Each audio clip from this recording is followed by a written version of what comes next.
আসসালামু আলাইকুম প্রিয় খামারি ভাইয়েরা, আশা করি সবাই ভালো আছেন। আজকে আমি আপনাদের সাথে যে বিষয়টি নিয়ে কথা বলতে চাচ্ছি সেটা হচ্ছে যে আপনারা খামারে নতুন করে গরু নিয়ে আসছেন, গরু খাচ্ছে না, এখন আপনার করণীয় কি? বা এটা নিয়ে আপনাদের অনেক টেনশন। এই ধরনের সমস্যা হলে আসলে কিভাবে সমাধান করবেন বা আমি কিভাবে সমাধান করি, এই বিষয়টা নিয়ে আজকে আমি আপনাদের সাথে আলোচনা করব। আশা করি আপনারা সবাই উপকৃত হবেন। এই মুহূর্তে যে গরুগুলো দেখতে পাচ্ছেন, এই গরুগুলো কিন্তু আমি খামারে নতুন নিয়ে আসছি। এখন অনেক গরু সহজেই খায়, আবার অনেক গরু খায় না। বলতে গেলে ডাবল বডি ওয়েটের গরু 80% খায়। 100টা গরু কিনবেন, 80টা গরু খাবে, বাকি 20টা গরু খেতে যাবে না। তো এইরকম ধরনের গরু যদি আপনার খামারে আসে তাহলে আপনার করণীয়টা কি? তো এখন এই ধরনের সমস্যাটা কেন হচ্ছে এটা কিন্তু আগে আমাদেরকে বুঝতে হবে। এই ধরনের সমস্যা মূলত এই কারণেই হয়, সেটা হচ্ছে যে আমরা যে গরুগুলো নিয়ে আসি এগুলো কিন্তু হাড্ডিসার গাভী। তার মানে এই গরুগুলো কিন্তু এমনি এমনি হাড্ডি হয়নি, এগুলো অবশ্যই অবহেলিত, যত্ন পায়নি সময় মতো, ভালো খাবার কখনো পায়নি, যার ফলে কিন্তু এই গরুগুলার এই অবস্থা। এখন যেটা কথা সেটা হচ্ছে যে আমরা যে গরুগুলা খামারে নিয়ে আসি, মূলত আমরা যে টার্গেটে নিয়ে আসি সেটা হচ্ছে যে গরুগুলোকে আমরা ফ্যাটেনিং করব। ফ্যাটেনিং করে আমরা সেল দিব, এরপরে সেখান থেকে আমরা লাভ বের করব। আর যেহেতু আমরা ফ্যাটেনিং করব, সেই হিসাবে আমরা কিন্তু যেটা করে থাকি সেটা হচ্ছে যে আমরা দানাদার খাবার খাওয়াই বা ভালো মানের কিন্তু একটা খাবার খাওয়ানোর চেষ্টা করি। আর ভালো মানের খাবার খাওয়ানো মানে কি, এই গরুগুলোর কাছে ওই খাবারটা একেবারেই নতুন।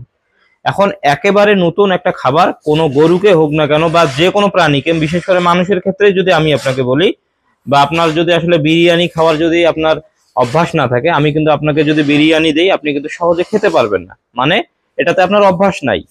এখন এটাতে অভ্যাস নিয়ে আসার জন্য যেটা করতে হবে সেটা হচ্ছে আস্তে আস্তে কিন্তু আপনাকে খাওয়া অভ্যাস করতে হবে। যে আগে আপনি সাদা ভাত খেতেন, এখন আপনি বিরিয়ানি খাওয়ার এটা একটা অভ্যাস করতেছেন। তো বিষয়টা কিন্তু সেম। এই ধরনের গরুগুলোকে আমরা যখন খামারে নিয়ে আসি আমরা কিন্তু বরাবরই চেষ্টা করি সর্বোচ্চ কিন্তু একটা সাপোর্ট দেওয়ার বা সর্বোচ্চ ভালো মানের একটা খাবার দেওয়ার, যাতে ওই খাবারটা খেয়ে আমরা গরুটা ফ্যাটেনিং করতে পারি। কিন্তু এই গরুগুলো নিয়ে আসার পরে আমরা যে ভালো খাবারটা দেই, অনেক গরু আছে যে এগুলার গন্ধটা নিতে পারে না, এটার ফ্লেভারটা নিতে পারে না, যার ফলে কিন্তু অনেক গরু খায় না। না খাওয়ার ফলে আমরা যেটা করি যে আমরা অনেক পেরেশানির ভিতরে পড়ে যাই। আমরা মনে করি যে গরুর হয়তো বা রুচির সমস্যা হয়ে গেছে, গরুর হয়তো বা কৃমির সমস্যা হয়ে গেছে, অমুক হয়েছে তমুক হয়েছে, গরুর জ্বর হয়েছে, মানে বিভিন্ন ধরনের কিন্তু আমরা একটা আহ সন্দেহ করে থাকি বা আমরা কিন্তু একটা রোগ বিবেচনা করে কিন্তু চিকিৎসা দেই।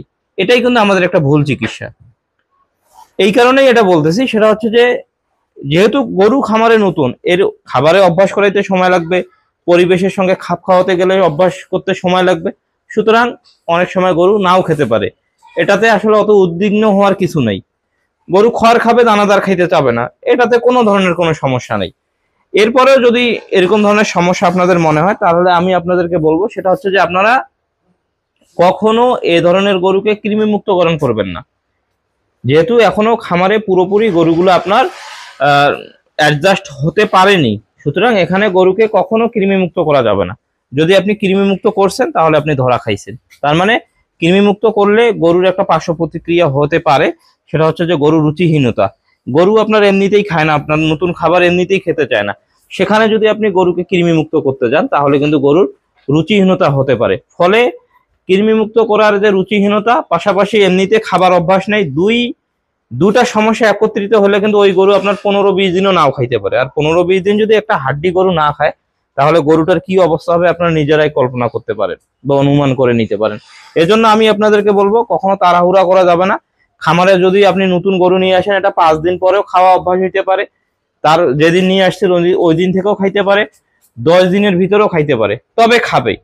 আজকে না হোক, কালকে না হোক, পরশু না হোক, খাবে, কিন্তু আপনাকে একটু সময় দিতে হবে। আপনারা কখনো তাড়াহুড়া করবেন না। গরু খামারে নিয়ে আসলে এই ধরনের সমস্যা হতে পারে। যেমন আমি যে 10টা গরু নিয়ে আসছি, এখানে 7টা গরু খায়, 3টা গরু খায় না, বা 3টা গরু এখনো খাওয়া শিখতেছে, আস্তে আস্তে করে খাওয়াচ্ছি। আমি আপনাদেরকে কালকে ভিডিওতে দেখাবো। যেমন এই গরুটা আস্তে আস্তে অল্প অল্প করে খাচ্ছে, এখানে মানে এখনো একটা বালতি আছে, দেখুন আমি আপনাদেরকে দেখাচ্ছি, একটা বালতি এখনোই আছে। তার মানে ও আস্তে আস্তে খাওয়া অভ্যাস করতেছে। এখানে আসলে তাড়াহুড়া করার কিছু নাই। তো আশা করি আপনারা বুঝতে পারছেন যে খামারে গরু নিয়ে আসলে যে গরু খায় না, এটা শুধুমাত্র আপনাদেরই সমস্যা না, এই সমস্যাটা আমাদেরও হয়, বা আমার যেহেতু হয় বা অন্যান্য খামারিদেরও কিন্তু এই সমস্যাটাই হয়। সুতরাং এটা নতুন কোনো সমস্যা না, এই সমস্যাটা আমাদেরকে টেকনিক্যালি সমাধান করতে হবে। তো সবাই ভালো থাকবেন, সুস্থ থাকবেন। ধন্যবাদ সবাইকে। আসসালামু আলাইকুম।